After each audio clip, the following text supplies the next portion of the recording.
fat numbnuts. Kyle, I said shut up. You're a poop nose.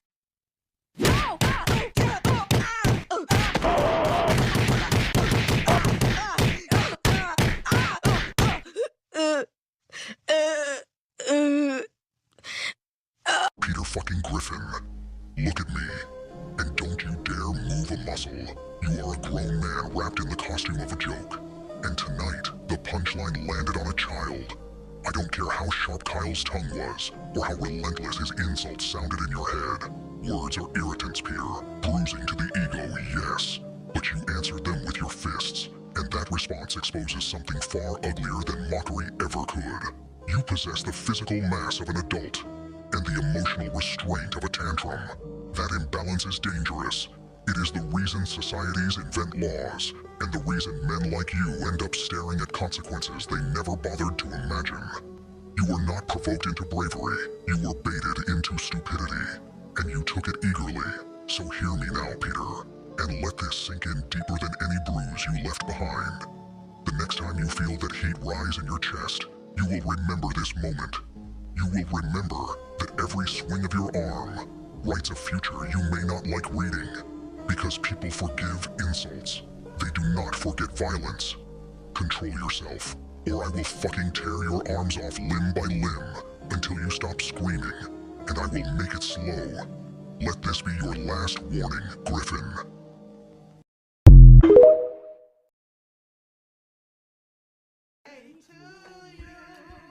Happy birthday to you. Happy birthday, dear Grandpa. Happy birthday to you. Listen here, Mina, you stupid fucking fat bitch.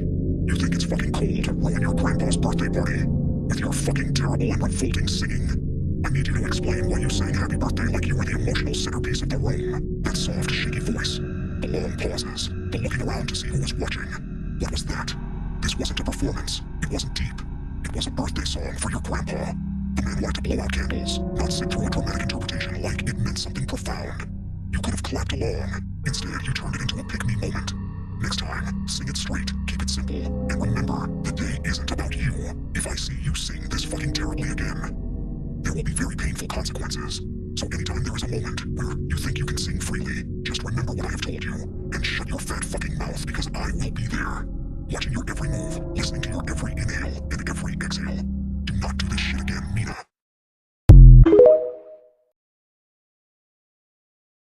Three, two, one. Some animals give me boners. Christopher Cross Griffin. If there is any level of sanity or integrity remaining in that hollow shell which you call your mind, then you shall direct your utmost attention to my words. Have you the slightest inkling of what you have just done? You are surrounded by your relatives, your friends, your allies and acquaintances, all gathered around to celebrate and usher in the new year, the dawn of a new era. This meeting was supposed to be one that would welcome such a time, accepting the changes in life that come with it. But you have ruined the sanctity of the moment with your words. Not a single soul in this room had wished for the knowledge of the fact that certain animals cause you to become erect. That is disgusting and vile. You are a putrid excuse of a human. You're a waste of sperm. You have no dignity. You have no morals. You're a stain on the Griffin name. Christopher, I swear on whatever higher power exists that your blood shall stain the carpet that you stand on.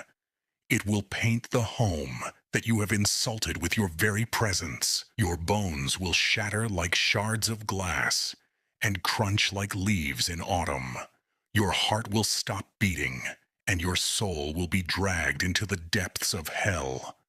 When the spilled crimson dries into that dark mud-like brown, you will fade, and your spirit will be riddled with shame, the weight of your actions shackling what remains of you for all eternity.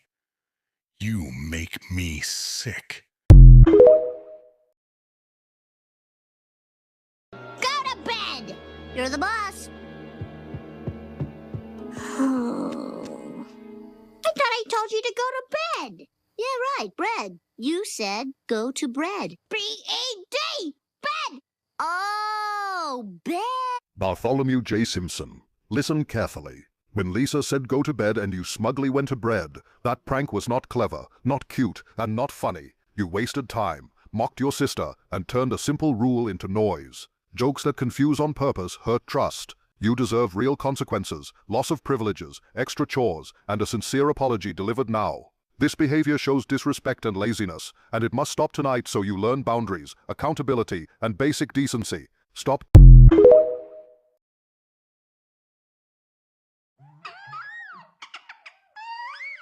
Yeah, now turn around and lay an egg on the glass. Ah, yeah. I defy you to tell me exactly what's wrong with this. Peter Griffington, the 4th of Northchester, I will go ahead and explain just how disgusting, how vile, how egregious your following actions were. You proceeded to stare as a helpless bird showed off her body to you, knowing your previous actions. I'm going to go ahead and assume that you forced this bird to do these vile acts for your own sexual desires and satisfaction. What makes this worse, Peter, is that you have a wife at home and kids. How do you think they would feel about this? Let me tell you something. You do this fucking disgusting shit again, and I will put you through a meat grinder and throw your pitiful remains into the event horizon of a fucking distant black hole, though you might cause it to collapse in itself due to your weight. If I was full of myself, I would deliberately go out my way to make everything I do overly cutesy. Well, you know what? I wasn't the one whose booze magically grew a size bigger as soon as players started showing up. Okay, you chumps, listen up. Both of you are acting so childish over your little poems. It's just exhausting and goes against everything this club stands for. You only have so much time in this club, and yet you're wasting it on some pointless argument over your crush and poem symbolism. This isn't literature. It's immaturity at its finest. You both will never make it in life if you're so senseless and sensitive to your own friends. How will your parents think of this? I doubt that you being a selfish, rude idiot is what your parents wanted out of you. Do you have any idea what some kids would do to have a club they can go to every day, hang out with friends, and actually talk about something they enjoy? No, you don't. Every insult you bumbling fools say to each other shows that you're not appreciative at all of what you have. It's not just about the literature anymore. It's respecting your own friends and having self-control so you don't lash out like this ever again. Grow up, have some self-control, and don't be such a mood killer next time. You both disgust me.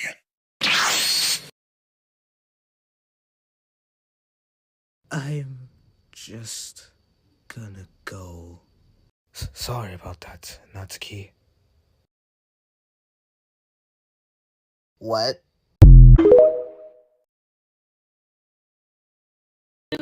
Happy birthday to you. Happy birthday, dear Christopher. Enough. I have tolerated this long enough, and my patience is not infinite. What you are doing is not comedy. It is noise. Empty, desperate noise masquerading as humor. Do you understand why the room goes silent when you speak? It is not awe. It is not anticipation.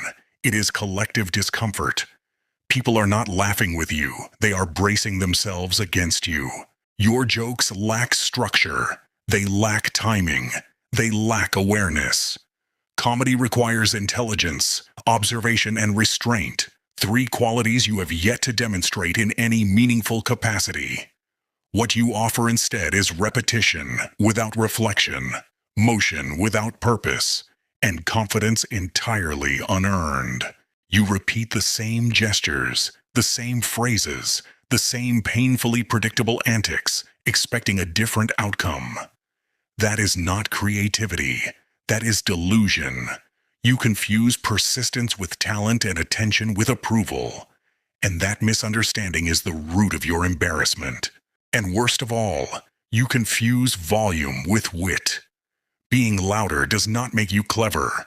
Being obnoxious does not make you memorable. It only makes you exhausting. So listen carefully until you learn silence, humility, and what humor truly is. Stop performing. Right now, you are not funny. You are an interruption.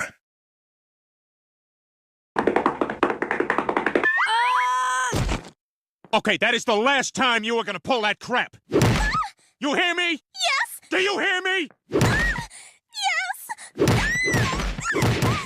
Now you are gonna hold down that football until Charlie Brown kicks it. You got that? Yes! Now go ahead, Charlie. Yay! And you know what else? I did some checking around. You're not a licensed therapist. Children, give me some time alone with this fuckboy.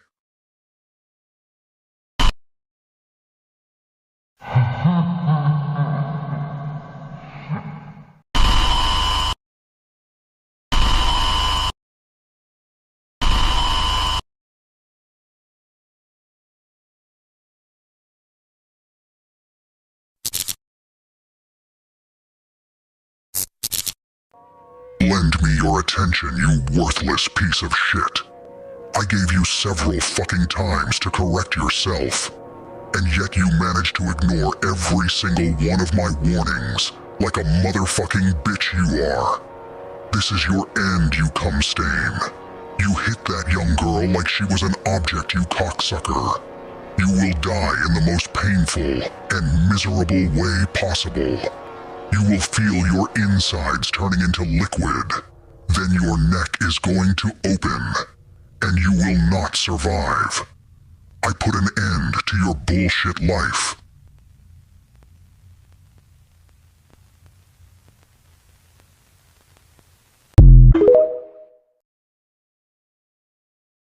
Shit, all stereotypes don't apply to everyone. If your favorite character is Tangle, you're a fucking annoying cunt. You're also lesbian as fuck. You go on emotional tirades that Wispangle is canon when it isn't. You'll look at the panel where they have the lesbian pride flag behind them and you're saying, oh guys, look, it's canon! No, it's not. Ian Flynn said it's not. Shut the fuck up. You're annoying. No one likes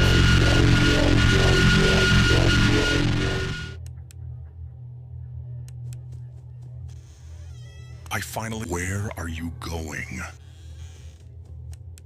Don't think your ass is safe from me, Milo Alexander Reyes. Sit that ass down. Just because you have the right to speak your mind doesn't mean you can abuse it to your liking. Your takes on this platform are nothing but invalid, not to mention how wrong and stupid you sound while speaking.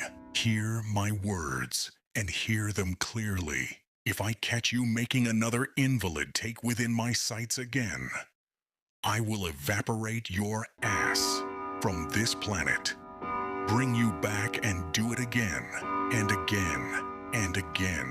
As my name implies, I'll make you live a fucking nightmare if you don't stop.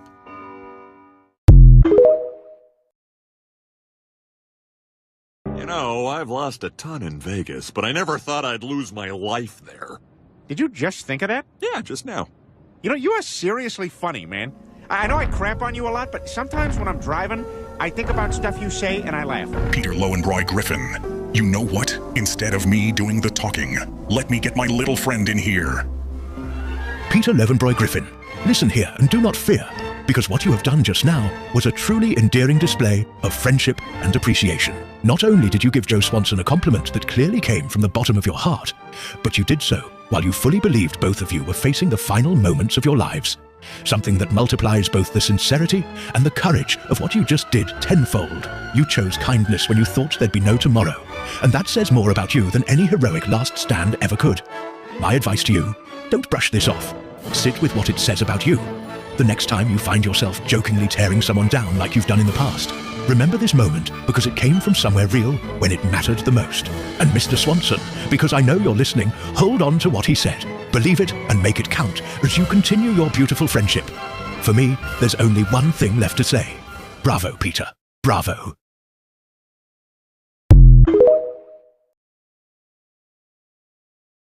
Welcome to McDonald's.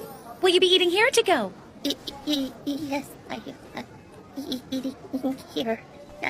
I have to, yes. What can I get for you? Hamburger. Just a sandwich by itself, then? Yes, please. A water. Let me stop you there. Tomoko Evangeline Kuroki. Do you possess even the faintest comprehension of the temporal violence you are presently inflicting upon every soul queued behind you?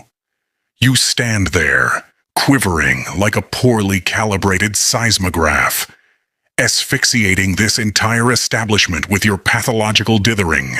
A hamburger, a single, unadorned hamburger, an elementary transaction that a reasonably sentient organism should be capable of executing in under 6 seconds. Yet here you remain, paralyzed, mouth half open, pupils dilated in bovine panic, as though the cashier had demanded you solve differential equations in Aramaic while balancing on a greased tightrope. This is not introspection, child. This is obstruction. This is entropy made flesh. You are a walking sabotage of civil order. Every second you squander is a theft from people who arrived prepared. People who understood that society is a fragile lattice of reciprocal efficiency, and that your neurotic solipsism is the crowbar prying it apart. Do you hear the sighs behind you? The muted fury? That is the sound of collective patience, curdling into something far less forgiving. Order, or evacuate the premises.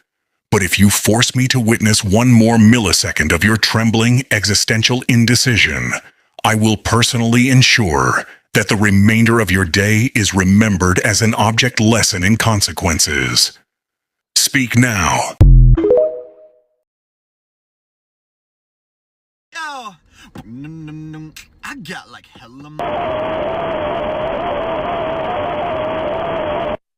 That hella money video was pure bullshit. You didn't show success. You showed how badly you need attention. Flashing cash like it's a personality just proves you've got nothing else to offer. Real power doesn't scream into a phone, begging for validation. You confused money with meaning, views with respect, and noise with relevance. Nobody serious is impressed. They're judging and moving on. Attention is cheap as fuck, and you're selling yourself for it.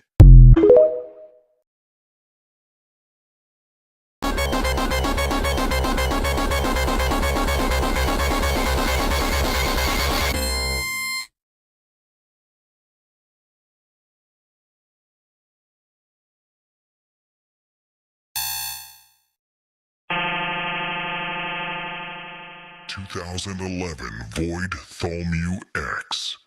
Stop right there.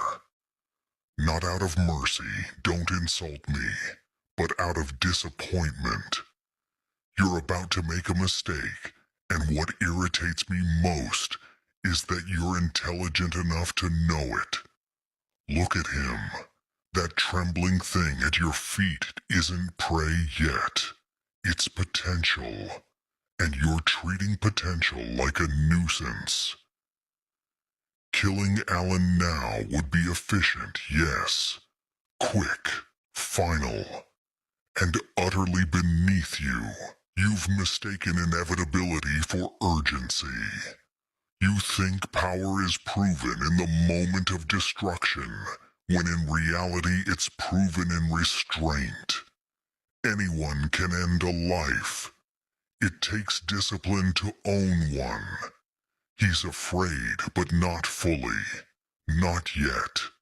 His mind is still assembling explanations, corruption, glitches, bad data. You're robbing him of understanding, and that makes this sloppy, amateurish. I have a question. Is it about cheese? Do you want cheese? How did you know? You're psychic. Oh, when you do this, it's always about food. I don't know how to feel about being this predictable. Be silent. Stand there and listen. Edamina Softlock. You have summoned my attention not through bravery, not through creativity, but through the sheer force of being aggressively obvious. I did not arrive because something terrible happened. I arrived because something embarrassing happened, and the universe could not ignore it. That question you asked was not a question. It was an announcement. A public service warning. The moment you opened your mouth, reality already knew where it was going. The air sighed. Time checked its watch. Even the punchline showed up early out of pity. Do not let this happen again. If you ever pause like that, build another obvious setup, and expect gravity to form around it, I will return and make the embarrassment complete. Every silence will betray you. Every attempt at mystery will collapse instantly, and you will know, without doubt, that the moment failed because you did. This is your only warning. Hi, Fiery. It's me, Leafy. Oh, thanks for recovering me. No problem. Stranger. What? Fiery, we're... Anyway, I should really get back to my friends. Goodbye, stranger. Fiery, say her name out loud. Go on. You won't. Because the moment you do, everything you've been pretending falls apart. So instead, you chose a safer word. A smaller one. Stranger. You said it like it was nothing. Like it didn't scrape its way out of your throat. Like it didn't undo years in a single breath. You didn't mean it. And that's what makes it worse. You took someone who waited for you, trusted you, believed in you, and flattened her into a label you could walk away from. That wasn't closure. That was cowardice.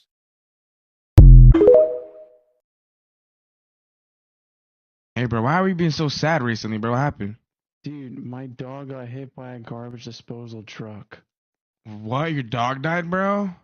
Yes, my fucking dog died. Are you stupid? Of course it's dead. Oh, I'm sorry to hear, bro. Did your dog get permabanned?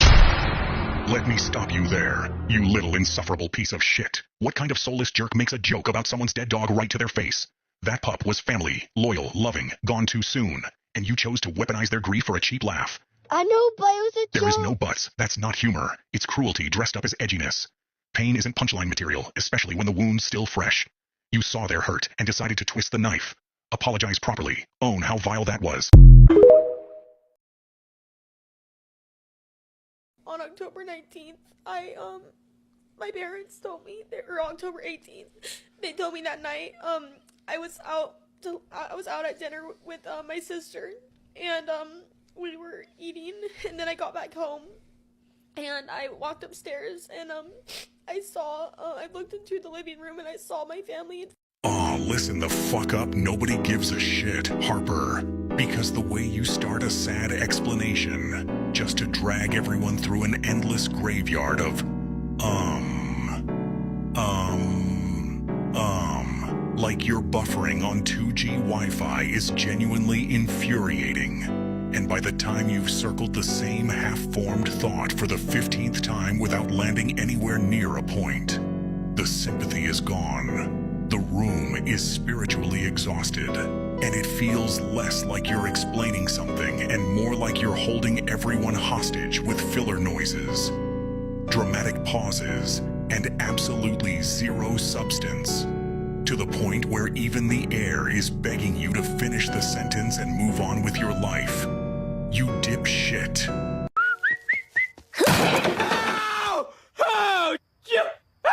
Bartholomew J. Simpson, you listen up, and you listen good. You understand what the fuck you have just done is absolutely ludicrous. Hitting your dad with a chair isn't funny, tough, or justified in any universe. It's dangerous, reckless, and could have seriously hurt or even killed him. Chairs aren't props, and people aren't targets. Once you swing, you don't get to control the outcome, and that's how accidents happen that you can't undo.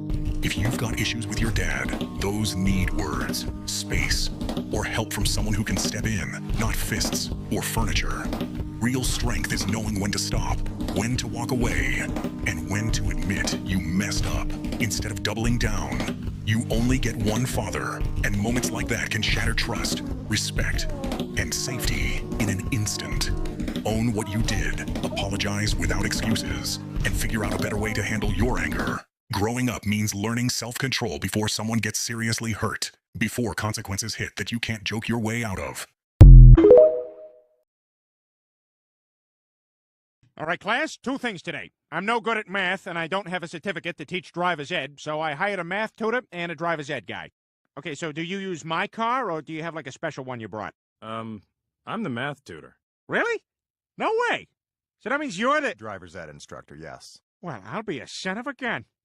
All right, time to learn math from a black guy, I guess. Justin, Peter Lowenbroy, Griffin Sr., what you have just uttered from your gigantic mouth is so incredibly racist that I cannot even comprehend the amount of stupid. It was people of different races having others' stereotypes is not rare. It is incredibly common, and continuing on the fact that you cannot identify. That scares me. Act like this one more time, and I will tear you limb from limb. Piece by piece. Cell by cell, atom by atom. Do not let me catch you lacking again before something bad happens.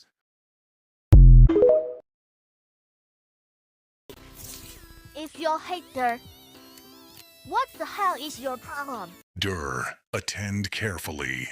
Humor is a craft, not an accident, and what you produce is neither. Your jokes stagger in, breathless and malformed, begging for mercy they will not receive. Wit requires timing, intellect, and restraint. 3 virtues you have abandoned. Each punchline collapses like a rotting bridge, carrying only silence and secondhand shame. Reflect on this failure, improve, or be remembered only as the echo of a laugh that never came.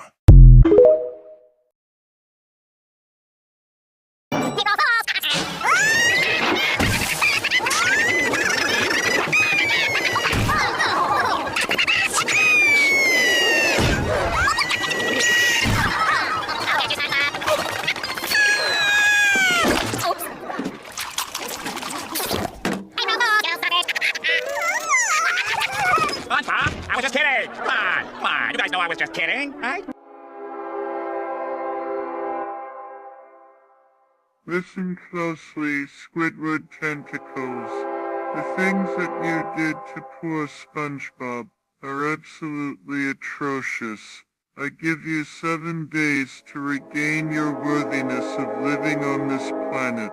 In order to do that, you will have to apologize to SpongeBob SquarePants. Then you will pray 3 times every single day. Otherwise, my very being will manifest one night when you'll be asleep in bed. The very moment you'll wake up, you won't be able to move any part of you. And the last thing you will see is my molten face.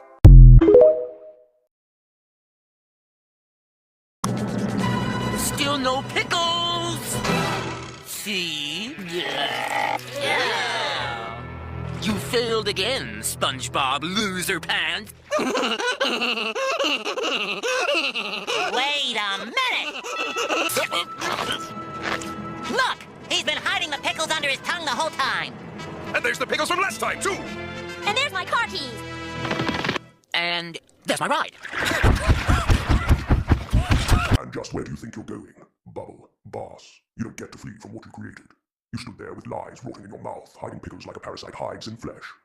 You sent SpongeBob back and forth until his mind cracked and his hands forgot its purpose. Then you have the audacity to call him loser SpongeBob Pants. Do you know how much your actions impacted others?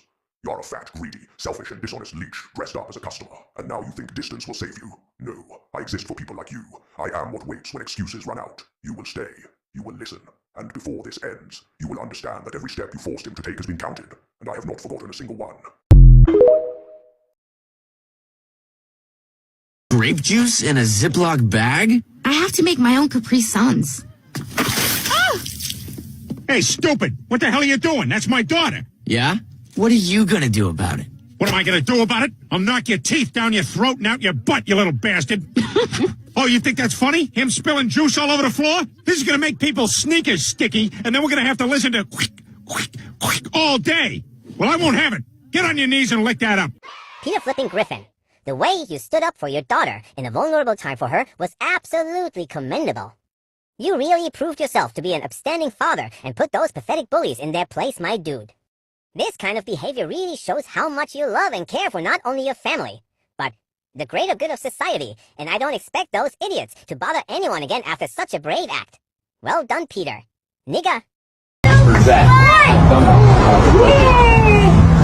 Oh my god! Wait, there's one thing wrong. I asked for cheese! Listen here, kid. Look at this pizza. A literal mountain of cheese and pepperoni. You could probably feed an army with this thing. And yet somehow, you're standing there, wriggling your nose, declaring, there's not enough cheese. Not enough cheese? On this? Are you serious? Do you realize how ridiculous that sounds? This isn't a sad little frozen dinner. This is a marvel of pizza engineering. The kind of pizza people write songs about. And here you are, complaining about the cheese like it's a crime scene inspection. Honestly, it's baffling. How can anyone even begin to take that complaint seriously? You want more cheese? Fine, go invent a cheese volcano or something. But don't come waltzing up here like this perfectly glorious, gooey, heavenly creation is already the pinnacle of cheesy perfection. Because trust me, it is. And your not enough cheese comments, it's officially the most absurd thing I've heard all day. I'm looking for a friend, last name Keybum, first name Lee. Hang on, I'll check. Hey, guys, do I got a leaky bum? Come on, look at the stools. Is there a leaky bum? Somebody check the rear. I know I got a leaky bum. Then you probably shouldn't be handling food. Let's have a quick chat. Bartholomew J. Simpson. What you did was not funny or harmless. You prank called a real business and tried to embarrass a real person who was doing their job. That wastes time, shows disrespect, and crosses clear boundaries. Jokes are only okay when they don't hurt or target others. I expect you to think before you act, show maturity, and understand that your choices have consequences. This is on you. Egg, your mother made soup for you. Here you go, honey. Well, you know who does love you? The Lord. Here's your milk.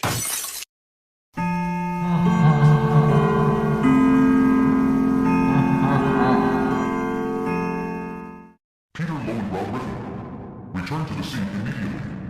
I have had enough. Of not just you, of all of you. Of your utter disrespect to your own daughter, the one you are meant to love unconditionally. I have seen enough. I gave you chances. I gave all of you chances.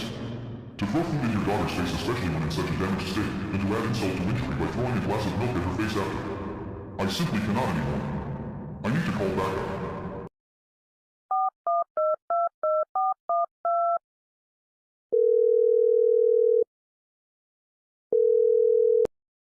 Hello, I need you here now. I simply cannot handle this utter idiocracy alone.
Lois, I'd like to request a later bedtime, please. I'm a big boy now, and I think I can make it to 6:45. Go away, Stewie. Mommy's looking at real estate listings. And Lois Patrice Griffin. Listen here, you smug, red-headed, piano-plinking, tax-hoarding bitch. Do you have any idea how fucking repulsive that just sounded coming out of your goddamn mouth? We're in the middle of a normal fucking evening in this shit show house. The kid's standing right there asking for something halfway reasonable, and you slam him with, Stewie has to go to bed because mommy wants to do taxes. Stewie waddles up, calm as hell, barely slobbering, and says, Mother, I'm getting older. Perhaps a later bedtime is in fucking order. And your response, no, bed, taxes. Yeah, you got it, you heartless cunt. Because nothing screams mother of the fucking century like picking Schedule C over your own baby's basic goddamn request for 5 more minutes before lights out. That was fucking pathetic. I've got goosebumps from the sheer frozen-ass indifference. I want to scream at you until your perfect little bob haircut catches fire. You sit there on that couch with that blank, self-satisfied soccer mom bitch face.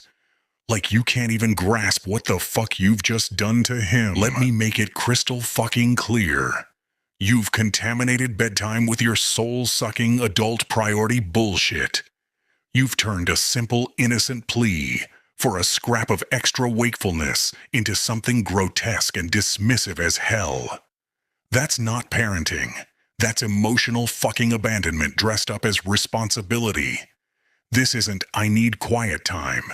It's you being a cold, detached asshole, wrapped in TurboTax. And the worst fucking part? You said it like it was casual, like it was fine. Like we were all supposed to nod along and pretend you didn't just stomp on a baby genius's growing sense of agency so you could jerk off to deductions in peace. You fucking disgust me right now, Lois. You act like the responsible adult when you shouldn't be trusted to choose between a bedtime story and Form 1040 without traumatizing the shit out of someone. You've humiliated the kid in front of the entire goddamn living room. Again. And if there's even a shred of actual love left in that Pilates-sculpted yoga pants-wearing body of yours, this will be the last fucking time you brush him off for something as bloodless as taxes. Now shut your fucking mouth about filing status and dependence. Don't look at him with that tired, superior glare. Don't speak. You've already said more than enough to remind everyone why he keeps building time machines pointed straight at your smug face. Hear this, you number-crunching, ice queen cunt. If I ever hear another mommy's doing taxes when that child is begging for the tiniest fucking scrap of consideration, I will make it my personal mission to remind the whole shitty town of Quahog what a cold, detached monster you really are. Fact of the matter is, you need me way more than I need you. Based on what I saw today, you wouldn't last a day as Mech Man. Because there isn't a mech suit in the universe that'll keep you from being a selfish fucking asshole.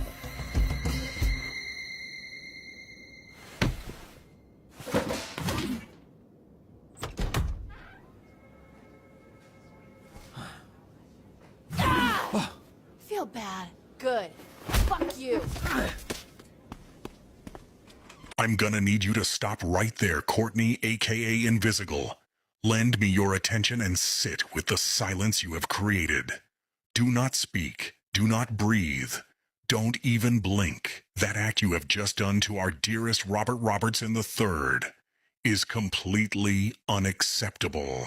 After failing a mission that could have been easily avoided, you just show up to the lounge like nothing had happened.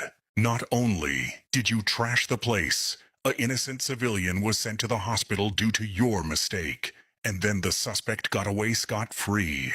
How does someone manage to fuck up a mission as simple as that one so badly, and you had the nerve to say that the mission went great?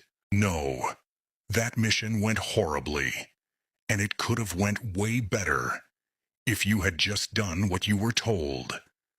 And then after your dispatcher calls you out on it, you insult him and talk about how a real hero puts his ass on the line, and that a hero doesn't press a button to make his problems go away. First of all, your dispatcher is a former hero known as Mechaman, and he has constantly put his life on the line to make the world a better place. Second of all, what does a low-life former villain now turned hero such as yourself know about being a real hero? You have no room to talk after that abysmal performance today, and your record does not help your case. Your performance was almost worse than when that fraud Utah managed to miss a point-blank hollow purple. You're nothing but a filthy, stinky, and mentally ill former criminal who does nothing but make people miserable due to your own unhappiness. You insult people. You complain. You make snarky remarks that are completely uncalled for. You treat your comrades like shit. You're selfish. And once someone calls you out on your childish behavior, you go invisible and walk away like the coward you are. You have proven my point by going invisible and storming off, but this time you assault your dispatcher because he stood up for himself and calls you out on your BS.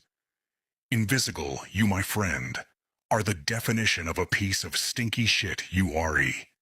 Poop, scum, and poop scum, and you deserve to be put in a cell for the rest of your miserable days. Blonde Blazer and Robert Robertson might let behavior like this slide, but I do not.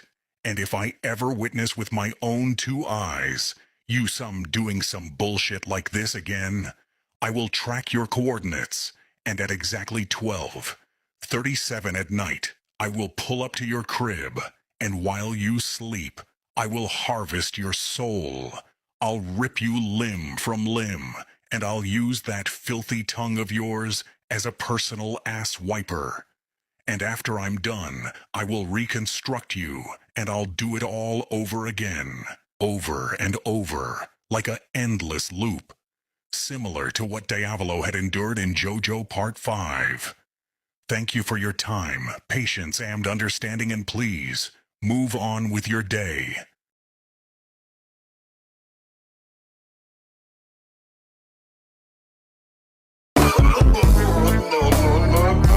No.